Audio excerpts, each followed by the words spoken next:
ಪ್ರೀತಿಯ ಬಂಧುಗಳೇ, ಸತ್ಯ, ಅಹಿಂಸೆ, ಸರ್ವರಿಗೂ ನ್ಯಾಯ ಎಂಬ ಆದರ್ಶಗಳನ್ನೇ ದಾರಿದೀಪವನ್ನಾಗಿಸಿಕೊಂಡು ಬ್ರಿಟಿಷರ ಗುಲಾಮಗಿರಿಯಿಂದ ಭಾರತವನ್ನು ಮುಕ್ತಗೊಳಿಸಲು ಗಾಂಧೀಜಿ ನಡೆಸಿದ ಹೋರಾಟದ ಮಾದರಿಯು ಜಗತ್ತಿನ ಇತಿಹಾಸದಲ್ಲಿಯೇ ವಿನೂತನವಾಗಿತ್ತು. ನಮ್ಮ ಜಗತ್ತು ಯುದ್ಧ, ಯಾದವಿ ಕಲಹ, ಹತ್ಯಾಕಾಂಡಗಳನ್ನು ನೋಡುತ್ತಲೇ ಬಂದಿದೆ. ಇದಕ್ಕೆ ತದ್ವಿರುದ್ಧವಾದಂಥ ಮಾದರಿಯೊಂದನ್ನು ಜಗತ್ತಿನ ಮುಂದಿಡಲು ಗಾಂಧೀಜಿಯವರು ಹೆಣಗಾಡಿದರು.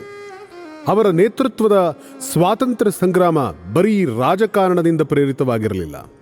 ಹಿಂದೂ ಮುಸ್ಲಿಮರ ಐಕ್ಯತೆಯ ಅಡಿಪಾಯದ ಮೇಲೆ ನಿಂತ ಬೃಹತ್ ಭಾರತದ ಕನಸಾಗಿತ್ತು. ಅಸ್ಪೃಶ್ಯತಾ ನಿವಾರಣೆ ಹಾಗೂ ದಲಿತೋದ್ಧಾರದ ಆಶಯವನ್ನು ಅದು ಹೊಂದಿತ್ತು.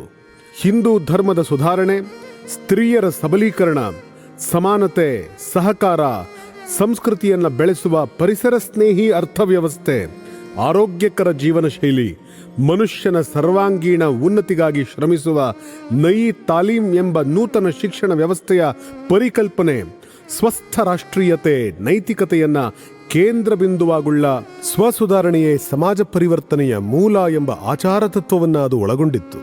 ಇಷ್ಟೆಲ್ಲ ಸಾಮಾಜಿಕ ಆಧ್ಯಾತ್ಮಿಕ ಆಯಾಮಗಳನ್ನು ಆಧಾರವಾಗಿಟ್ಟುಕೊಂಡು ರಾಷ್ಟ್ರದ ಸ್ವಾತಂತ್ರ್ಯಕ್ಕಾಗಿ ಹೋರಾಡಿದ ಮತ್ತೊಬ್ಬ ನಾಯಕ ಇಡೀ ಜಗತ್ತಿನ ಆಧುನಿಕ ಇತಿಹಾಸದಲ್ಲಿ ಸಿಗುವುದಿಲ್ಲ. ಸಂತನಂತೆ ಬದುಕಿದ್ದ ಈ ಹಿರಿಯ ಜೀವ ತನಗಾಗಿ ಎಂದೂ ಬದುಕಲಿಲ್ಲ. ಆದರೂ ಕೂಡ ಇವರ ಆದರ್ಶಗಳನ್ನು ದ್ವೇಷಿಸುವ ಕುತಂತ್ರಿಗಳ ಗುಂಡಿಗೆ ಬಲಿಯಾಗಿ ಅವರು ಹುತಾತ್ಮರಾಗಬೇಕಾಯಿತು. ಕರ್ನಾಟಕಕ್ಕೂ ಗಾಂಧೀಜಿಗೂ ಅನ್ಯೋನ್ಯವಾದಂಥ ಸಂಬಂಧ. 1915ರಿಂದ 1937 ಅವಧಿಯಲ್ಲಿ ಅವರು 19 ಬಾರಿ ನಮ್ಮ ನಾಡಿಗೆ ಭೇಟಿ ಕೊಟ್ಟಿದ್ದರು. ತಮ್ಮ ಇಡೀ ಜೀವನದಲ್ಲಿ ಅವರು ಅಖಿಲ ಭಾರತದ ಕಾಂಗ್ರೆಸ್ ಅಧಿವೇಶನದ ಅಧ್ಯಕ್ಷತೆ ವಹಿಸಿದ್ದು ಒಂದೇ ಒಂದು ಬಾರಿ. ಅದು 1924ರಲ್ಲಿ ನಮ್ಮ ಬೆಳಗಾವಿಯಲ್ಲಿ ಜರುಗಿದ ಅಧಿವೇಶನದಲ್ಲಿ ಎಂಬುದು ಕರ್ನಾಟಕದ ಪಾಲಿನ ಅತ್ಯಂತ ದೊಡ್ಡ ಸೌಭಾಗ್ಯ.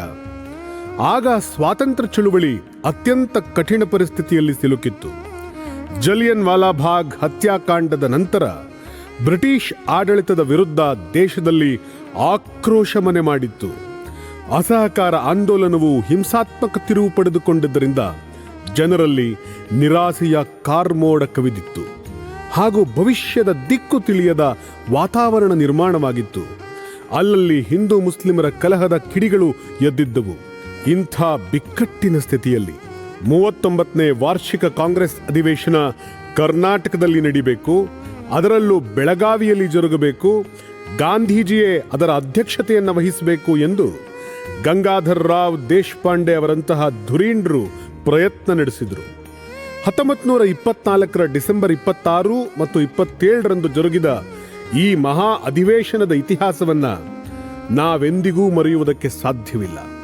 100 ವರ್ಷ ಕಳೆದರೂ ಈ ಅಧಿವೇಶನದ 5 ಸಂದೇಶಗಳು ಇಂದಿಗೂ ನಾಳೆಗೂ ಪ್ರಸ್ತುತವಾಗಿದ್ದಾವೆ. ಗಾಂಧೀಜಿಯವರು ಈ ಅಧಿವೇಶನದಲ್ಲಿ ಪ್ರಮುಖ 5 ನಿರ್ಣಯಗಳನ್ನು ಕೈಗೊಂಡರು. ಸ್ವಾತಂತ್ರ್ಯದ ಹೋರಾಟ ಅಹಿಂಸೆಯ ಮೂಲಕವೇ ಜರುಗಬೇಕು, ಅಹಿಂಸೆಯೇ ನಮ್ಮ ಕೈಯಲ್ಲಿರುವ ಅತ್ಯಂತ ದೊಡ್ಡ ಅಸ್ತ್ರ ಎಂದು ಗಾಂಧಿ ಪ್ರತಿಪಾದಿಸಿದರು.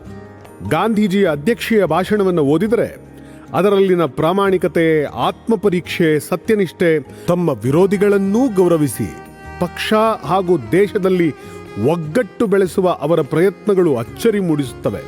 ನನ್ನ ವಿರೋಧಿಗಳು ರಾಷ್ಟ್ರದ್ರೋಹಿಗಳಲ್ಲ. ನನ್ನನ್ನು ಟೀಕಿಸುವವರಿಗೂ ಬೆಂಬಲಿಸುವವರಿಗೂ ಕಾಂಗ್ರೆಸ್ನಲ್ಲಿ ಸಮಾನ ಸ್ಥಾನವಿದೆ. ಪರಸ್ಪರ ಸಹಿಷ್ಣುತೆ ಹಾಗೂ ಸಹಕಾರವು ರಾಜಕಾರಣದಲ್ಲಿ ಅಹಿಂಸೆಯ ಲಕ್ಷಣಗಳು ಎಂದು ಅವರು ಹೇಳಿದ್ದರು. ಹೀಗೆ ವಿಚಾರ ಮಾಡೋ ನಾಯಕರು ಇಂದು ಅತ್ಯಂತ ವಿರಳವಾಗಿದ್ದಾರೆ. 2ನೇ ಮುಖ್ಯ ನಿರ್ಣಯವಾಗಿ ಗಾಂಧೀಜಿಯವರು ಪ್ರಾಹಿಬಿಷನ್ ಆಫ್ ಆಲ್ಕೋಹಾಲ್, ಪಾನ ನಿಷೇಧದ ಕುರಿತು ತಮ್ಮ ಗಟ್ಟಿ ನಿರ್ಣಯವನ್ನ ಇಲ್ಲಿ ಹೊರಡಿಸಿದ್ರು. 3ನೇದಾಗಿ ಬ್ರಿಟಿಷರ ಆರ್ಥಿಕ